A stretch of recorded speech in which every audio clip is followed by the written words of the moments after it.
So let's color this green as well. For a journey by night. The story of a journey by night was told by Muhammad sometime after the event. It was not the next morning. The story was not told because Muhammad's men came in the very next day and said, "O Prophet, where were you? We looked for you, O Prophet. We needed you but could not find you." Nothing of the sort ever happened. There is no record of Muhammad's men ever detecting the Prophet missing, AWOL, absent without leave.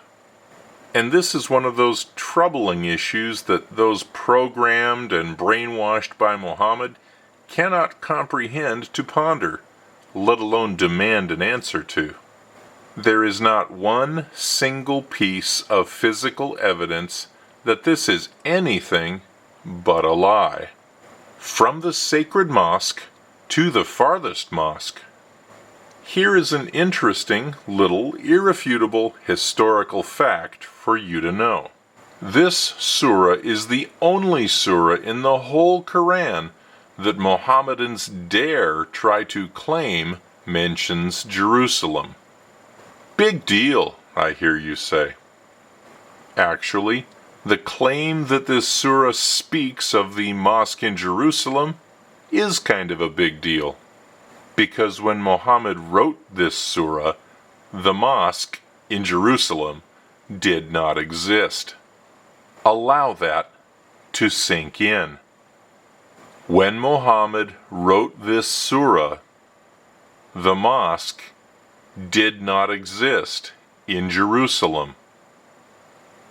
In fact, during Muhammad's whole lifetime, the mosque did not exist in Jerusalem. This is just another little inconvenient proof that Muhammad lied his head off to the ignorant people he deceived. Claiming to visit some place which did not exist is called a lie. So was Allah lying, or was Muhammad lying? Answer me, O Muslim. Was Muhammad lying, or was Allah lying, to claim Muhammad visited a mosque that did not exist? But I digress. This video is about the incoherency of the fabrication, not that it is a fabrication, as clearly the whole claim of a night journey to a non-existent place is a lie. Back to Surah 17:1, whose precincts we did bless. We. It is pretty clear Muhammad's con is to portray this we as being Allah. This phrase is suddenly in Allah's voice. He's speaking of himself in the royal we. I just want you to be aware this is Allah's voice. This is Allah speaking, whose precincts we, Allah, did bless. Or do you think Muhammad had the power to bless precincts? In order that we might show him. And here is another we, and it is the same we as before. We, Allah. We, Allah, did bless in order that we, Allah, might show him. Does that make sense so far? Can you follow that? Then we encounter him, referring back to the servant of we. We, Allah, might show him. So clearly at this point, him must mean Muhammad. And clearly we now have Allah seeming to talk in his own voice. We, Allah, might show him Muhammad.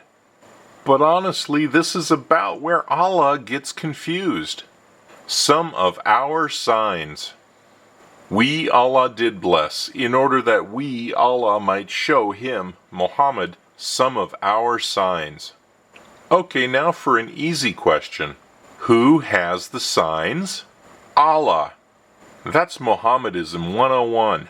Allah has the signs. So this can only be Allah talking, that we, Allah, might show him, Muhammad, some of our, Allah's, signs. But here comes Allah's confusion that should bake your noodle. In order that we, Allah, might show him, Muhammad, some of our, Allah's, signs, for he is the one who heareth and seeth all things. Remember, Allah is speaking. Allah says, our signs. This surah is now in Allah's voice. Then Allah goes and says, for he, not for me, not for I, not for our, for he. Allah is speaking of someone else. He. And look what Allah says about this other person that Allah calls he.